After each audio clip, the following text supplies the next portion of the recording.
Bendiciones, hermanos. Dios los bendiga. Estamos nuevamente de regreso en el Parque Fulton en Waterbury. Hoy día domingo 21 de agosto. El sol está hermoso, el día caliente y esperamos que ustedes estén tan bendecidos como nos sentimos en este lugar.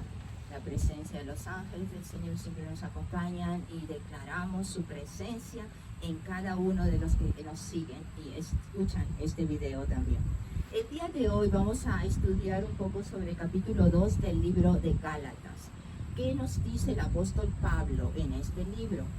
Vamos a ver primero que él está narrando desde el capítulo 1 y parte del 2 de lo que él, cómo ha recibido su ministerio a través de la revelación directa de Jesucristo a él, a su persona. Para esto él tuvo que aislarse, él tuvo que retirarse del mundo y entrar obviamente en oración y en comunión con Dios.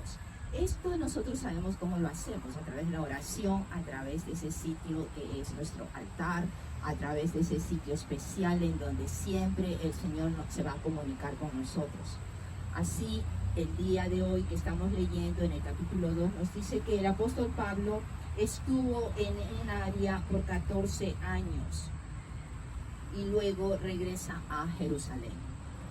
¿Para qué estuvo en ese tiempo? Durante todos estos años, 14, que nos muestra, que nos dice, está recibiendo la revelación de Jesucristo, está recibiendo lo que él va a escribir en el Nuevo Testamento, está escribiendo lo que nosotros debemos estudiar y aprender, las cosas que se van a aplicar a nuestra vida para este mundo. Y cosas que Dios, la voluntad de Dios nos revela también aquí, cuál es su voluntad. No solamente es aprender el reconocerlo, que Él existe, sino que también necesitamos vivir la experiencia de lo que Él es. Él es un Dios real, un Dios que existe, un Dios que habita en todo lado y que quiere tener esa comunión contigo y conmigo. Y Él no ha dejado de llamarnos, Él no ha dejado de mostrarse presente en cada vida, pero somos nosotros los que no oímos, somos nosotros los que estamos sordos o ciegos siempre, porque nos dejamos envolver con las actividades del mundo, con el movimiento diario de cada afán. Eso nos distrae y por supuesto es el enemigo el que hace presa de nosotros por ese mismo motivo, porque estamos puestas los ojos y nuestra mirada, nuestro enfoque no está en Jesucristo, sino en nuestros afanes. Lo que tenemos que hacer, lo que tenemos que cumplir, déjalo todo al Señor, nos dice la palabra. Búscalo a Él primero y todo lo demás será agregado, será añadido. Todo ha de venir y ponerse en su sitio, en su lugar. Y te va a sorprender cuando tú lo hagas, hermano o hermana. Te va a sorprender porque es la palabra de Dios actuando. Es eficaz en la oración del justo. ¿Quiénes somos justos? Aquellos que estamos buscando y respetamos a Dios, aquellos que estudiamos su palabra, aquel que Él nos ha justificado por su sangre en la cruz y estamos rectos ante Él, estamos justificados por Jesucristo. Amén. Entonces el capítulo 2 nos habla de falsos profetas, también las primeras partes, los primeros versos, pero que tenemos que reconocer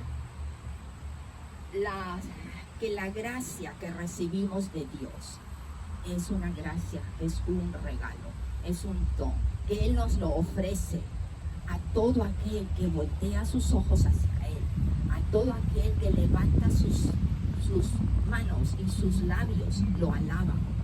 Él va a derramar de su gracia y de su presencia en tu vida, porque no es que tú lo merezcas, no es que tú lo tengas que recibir por las cosas que haces o por el corazón que se muestra humilde ante Dios. No, es la gracia y la bondad de Él que determina solamente cómo la derrama sobre cada uno de nosotros, así como nos ha dado la medida de fe para cada uno, igualmente Él nos da de su gracia.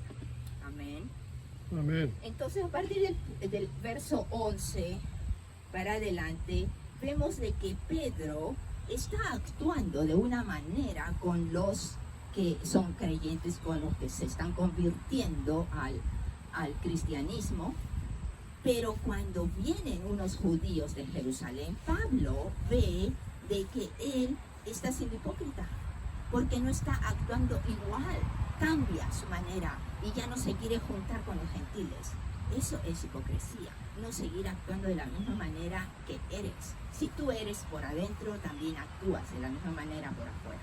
Si tú crees algo, vas a obrar y caminar sobre esa creencia y la vas a declarar en todo lugar, no en unos sitios sí y en otros lo escondes, porque Dios nos dice, aquel que se avergüence de mí, yo no lo voy a defender delante de mi Padre, tampoco nos va a reconocer. Entonces tenemos que tener en cuenta siempre de que quien sigue es por honestidad, por amor real, porque tenemos el Espíritu Santo dentro moviéndonos hacia el Señor. Veamos lo que nos dice el verso 20. Gálatas 2, verso 20. Nos dice, con Cristo estoy juntamente crucificado, y ya no vivo yo, mas vive Cristo en mí. Y lo que ahora vivo en la carne, lo vivo en la fe del Hijo de Dios, el cual me amó y se entregó a sí mismo por mí. ¿Qué nos está diciendo? Que por el sacrificio de Jesucristo, Él lo ha hecho Señor y dueño de su vida. Y eso es lo que debemos actuar en cada uno de nosotros, ser conscientes. Si Él es el dueño de mi vida, yo ya no voy a decidir por mí misma. Voy a preguntarle, Señor, ¿qué camino quieres que camine? ¿Qué decisión quieres que tome cuando tengo que tomar una decisión delante? ¿En qué trabajo quieres que vaya, que me presente? ¿Qué es lo que quieres que haga yo hoy día? Y así, día a día, sus bendiciones son frescas cada mañana. Él derrama de sí, de su gracia y su bendición en las tempranas horas del día. La recibamos, debemos recibirla, pero con esa mente y ese corazón abierto. Señor, yo quiero trabajar para ti hoy. Muéstrame el camino. Dame la oportunidad de ser testigo de ti. Aquí nos dice el apóstol que Él ya no tiene vida en sí. Es exactamente lo que hemos estado hablando. Si Jesús es el Señor de tu vida, Él es el que va a dirigirte. Porque nos dice la palabra que todo creyente debemos ser dirigidos por el Espíritu Santo. Y es el Espíritu el que vive en nosotros. Entonces Cristo vive en mí. Y ahora yo ya no puedo determinar por mi cuerpo, por mi carne, por mi gusto, por mi estómago o por lo que yo quiero. No puedo determinar el siguiente paso que voy a dar. Porque Él, por amor a mí, fue a ese sacrificio. Entonces, si yo ya estoy muerto, muerto estás. Un muerto no se mueve, ¿verdad? Un muerto no va a decidir. Entonces, sé muerto a ti y vivo y resucitado en Él. Gloria a Dios, amén.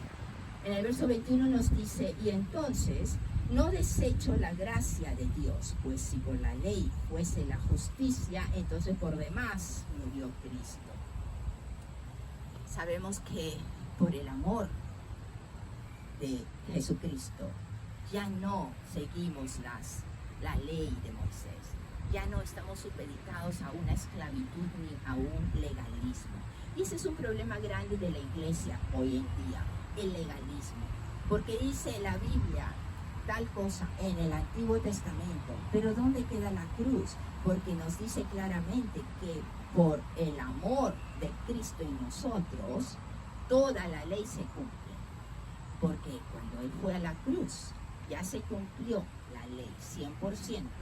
Quiere decir que aquel que actúa por el amor de Cristo en su corazón está cumpliendo la ley. Así no tenemos que preocuparnos de que si algo falta o no. Estamos guiados por el Espíritu Santo. Y eso mismo es, guiados por Él. Entonces la responsabilidad va a caer sobre Él, siempre y cuando tú la sigas 100%. No va a ser dividida. Él entonces ya está desechando la ley, digamos, porque esa ley no era para salvación. Esa ley solamente demostraba lo pecador que eras. la ley de Moisés nos demuestra que no podemos llegar al estándar de Dios. Cuando Dios le dio la ley a Moisés, le da toda esa lista de cosas que no debían hacer o que debían hacer, pero le da a entender, ese es el estándar de Dios. ¿Quién lo va a alcanzar? ¿Quién va a poder cumplirlas todas? Nadie, absolutamente nadie. Sin embargo, el ser humano cree que sí es posible y es capaz de hacerlo. Y se va a esforzar. ¿Por qué? Va a decir, por orgullo, yo no necesito ayuda. Pero seamos humildes y veamos que solos no podemos hacer nada, que no llegamos a ningún sitio por nosotros mismos, no por mucho tiempo. Aun cuando quieras dejar un vicio, cuando quieras dejar una tentación, cuando quieras cambiar tu modo de ser, tu carácter, lo que sea que quieras cambiar, no va a durar mucho si tú lo haces por ti mismo o por ti mismo. Necesitamos la participación del Espíritu Santo, la entrega de ti, de ese problema, al Señor. Cuando lo entregamos, yo no puedo dejar este vicio, yo no puedo cambiar esta situación, pero tú sí, Señor. Confío en que tú lo vas a hacer y entrégale tu oración y tu corazón en ese tema y vas a ver cambios. Pero reconoce que tú no has hecho otra cosa que humillarte ante Él y reconocer que Él es todopoderoso para hacer esos cambios y que tú no lo haces, no es por ti. Entonces el legalismo, estamos viendo de la iglesia, es por las cosas que la manera como la gente actúa. Yo soy una buena persona, yo no hago mal a nadie, yo sé que pertenezco a esta denominación o a esta iglesia, pero eso no te abre las puertas. Te abre las puertas solamente el sacrificio de la cruz.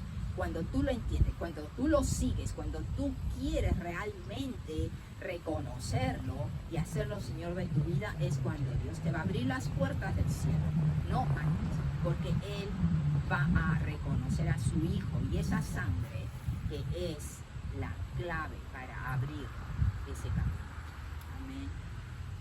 La gente cuando está poniendo su fe en las cosas de la persona, cuando está poniendo su fe en otras cosas que no es la sangre o la cruz o el sacrificio de Cristo, es donde se enfoca a lo que llamamos legalismo, a lo que llamamos la ley, ya sea la ley de Moisés o ya sea la ley propia tuya, ya sea tu ley, ya sea la ley de la comunidad, de tu casa, de donde sea. Pero es legalismo, quiere decir que es tu esfuerzo. Dios no quiere eso. Dios quiere que vengas a Él, que le entregues todo tu sentido, toda tu vida. Él te ha justificado. ¿Qué quiere decir justificar? Te está haciendo recto ante Él cuando no lo somos, cuando no merecemos presentarnos ante Él porque somos pecadores. Solamente porque Jesús nos limpia es que podemos hacerlo. Amén. Entonces cuando nos enfocamos en lo que Jesús ha hecho y lo que ha sido el Calvario, es cuando Dios nos declara no culpables, inocentes. Y todo lo que el legalismo tiene, todo lo que el enemigo va a presentar en contra tuya, porque Él nos acusa. Pero Jesús es nuestro abogado defensor. Él va a decir, Él va a levantarse y a reconocer si tú lo has aceptado, si tú vives enfocándote en Él, en su sacrificio o no. Si es así, Él te va a defender y toda esa parte legal que el enemigo está presentando en la corte de Dios va a ser borrada por la sangre de Cristo, la sangre del Cordero.